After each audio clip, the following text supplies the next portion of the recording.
Yo, hello. Yo, what's up, man? Can you hear me? Yeah, I can hear you. What's going on, Rat? What'd I call you, man?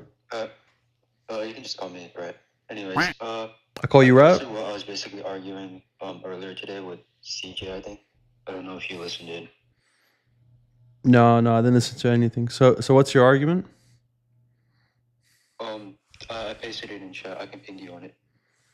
You could just tell me it. So what's your argument? Alright, so Surah 6, 11, 14, 11, 1, 16, 89, 41, 3 states that the Quran is a clear and easy to interpret book. Surah 568, 547, 3, and 692 affirm that the Gospel and Torah are reliable revelations. The Gospel and the Torah directly contradict the Quran on doctrines such as the Trinity, resurrection, etc. Muhammad isn't mentioned at all either in But don't read a books. dude. Don't read a script. Just tell me the argument. Yeah, dude, this was what I wrote up. Yeah, I understand, but I'm not asking you for a written like essay response. I'm just what's the essence? So is the argument that the Quran confirms the Bible, whilst not knowing that the Bible contradicts with the Quran? Oh yeah, it's just the Islamic dilemma. That's Okay, fine. okay, beautiful. You just have to say that. Okay, so does the author of the Quran do conscious edits to the previous scriptures, or he doesn't? Well, what do you mean by that? Yeah, what I mean by that is the author of the Quran knows there's details in the previous scriptures, and he edits it, disagrees with it, and then afterwards that gives us a justification now to say that the author of the Quran doesn't intend to confirm everything. So rather than doing a confirmation that's absolute, he's generally confirming the contents of the Bible. Not everything in it is true because he's already showed us his intentions. His intentions is there's true parts and there's false parts. Alright, so basically whatever is in the Injil is also going to be found in the Quran. Is that what you're saying? No, that's not what I'm saying at all. Okay, I'm gonna give you an example. So we're gonna work with the Old Testament right now. So there's certain details that the author of the Quran knows is in the Old Testament, but then he consciously edits it because he disagrees with it. He thinks it's wrong. Okay. Do you know of any sort of examples like that, or you've never heard of this? Sorry, you cut out for a bit. You said like consciously contradicts and then you cut out. Yeah. So I was asking, do you know these examples of conscious editing of the previous scriptures, or you're not aware of it? Even if these previous scriptures were edited. No. You're not understanding, right? Are you listening? How would they not? No, right. Are you there? Can you hear me? Yeah. Okay. You misunderstood what I was saying. So what I'm saying is conscious edits are occurring from the Quranic standpoint. I'm not saying the previous scriptures are edited necessarily. That's not my point. You're equivocating what I'm saying. What I'm saying is the author of the Quran knows the content of the previous scriptures and edits it because he believes it's false. He believes parts of the previous scriptures are false, which now gives us justification. Yeah, so I'll give you an example. The author of the Quran. Can I clarify real quick? So I'm sorry for interrupting. Yeah. What's the clarification? Supposing that the Quran is the word of God? No, this does not presuppose that the Quran is the word of God at all.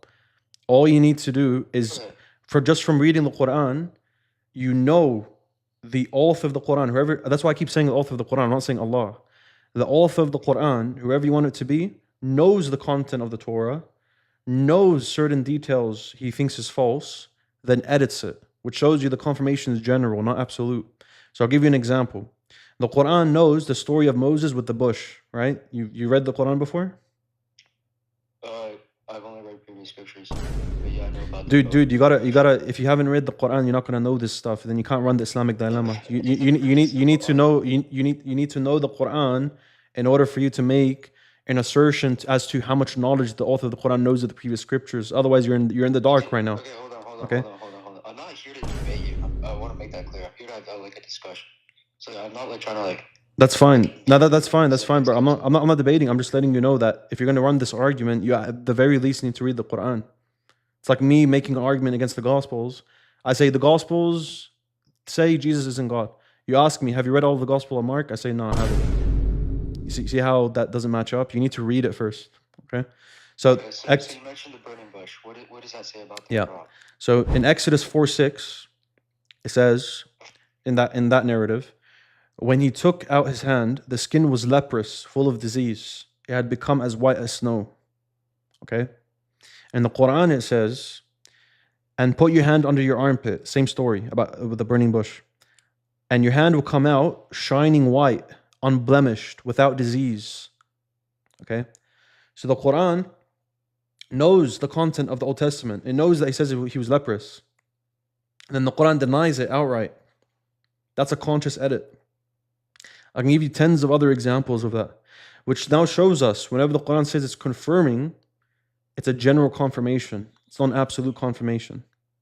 So let me ask you, does the author does the author of the Quran intend to edit material that he knows is in the Old Testament?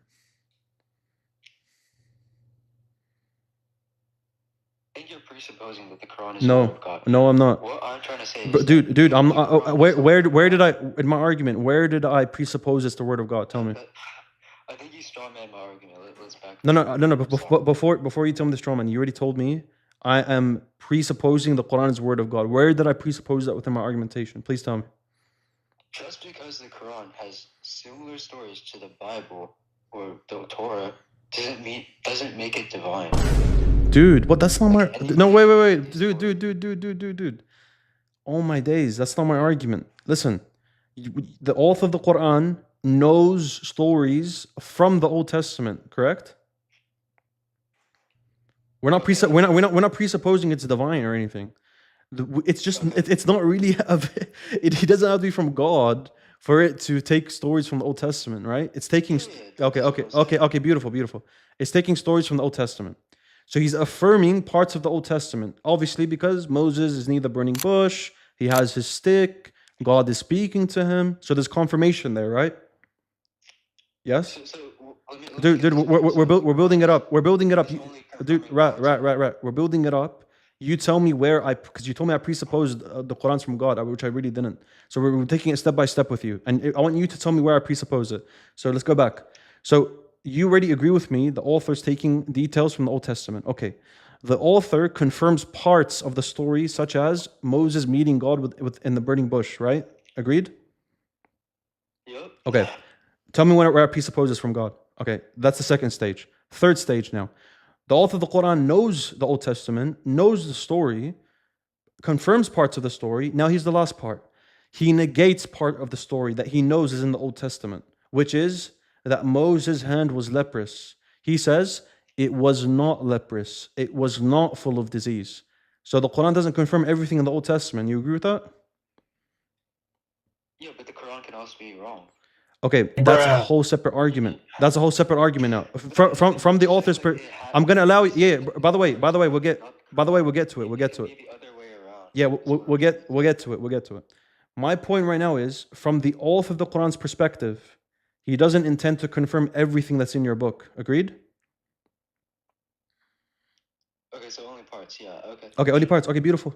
So your Islamic dilemma hinges on the fact that it's confirming everything. What exactly the Quran affirms and denies? Dude, all I need to do is show you that the author doesn't intend to confirm everything to show you it's not confirming everything. That's all I need to show you. But I can give you another example. I can give you another example. Yeah, I can give you another example. So I gave you two already. Aaron didn't make the golden calf. It was Asamadi who made the golden calf. The reason that the Quran is the word of God. Oh my God, dude. I'm not making any claims. Listen. I'm not making any claims about who actually made the golden calf. I'm talking from the author of the Quran's perspective. It's an internal critique, it's an external critique. No, dude, does the author of the Quran... Okay, beautiful. We could do the external one. But does the author of the Quran intend to confirm everything or only parts? Everything, I would say. Okay, so that's why I'm showing you the author doesn't intend that, and you keep running to the external. Stop running to the external. Stick on this point. The author knows. Okay, the author of the Quran knows that Moses in Exodus, his hand was leprous. Yes. Yeah, that doesn't work. Why doesn't that work? I just explained it to you. It just says that the Quran and the Torah contradicts. No. Is he intentionally contradicting the Old Testament? Yeah, I would say so. Okay, so if he's intentionally contradicting it, then he doesn't believe everything in it. Dude, are you okay? If he doesn't believe everything in it, then that just means the Quran is false. No, dude, because so you're telling me here, the Quran confirming, I just justify to you, he's not confirming everything. I'm gonna take it very step by step with you. Here, I'll put the verses in front of you for you to see. That does not. Here, That here, does not work in here. I got you. So one. I have the Bible pulled up on my phone right now. Yeah, I got you. The Quran verse is there. The Quran verse is there for you. Here, the Quran verse is there in front of you. So it comes out shining white, unblemished as another sun. yeah. Okay. So the author knows that the Old Testament says he was leprous, and he says that's wrong. He believes that's wrong, correct? Yes? It contradicts it. He No, says, does he intentionally contradict the Old Testament? yeah. Okay. So let me make this very clear for you. You believe the author intentionally contradicts the Old Testament while intentionally confirming everything in the Old Testament. Is that your position? Yeah, no, he makes a contradiction to the Bible, which he's trying to affirm. No, dude, listen. But he knows. Okay. Here. What's more likely? What's more likely? Dude, listen. What's more likely? If I intentionally contradict the book, but then I also say I confirm the book, what's more likely? I am confirming everything, or I'm generally confirming? Tell me. You're confirming everything. Okay, that's more likely for you. Back up a little bit. That's more likely for you. Tell us to look at the Injil because. Dude, no, Bert. You need to answer. You need to answer directly.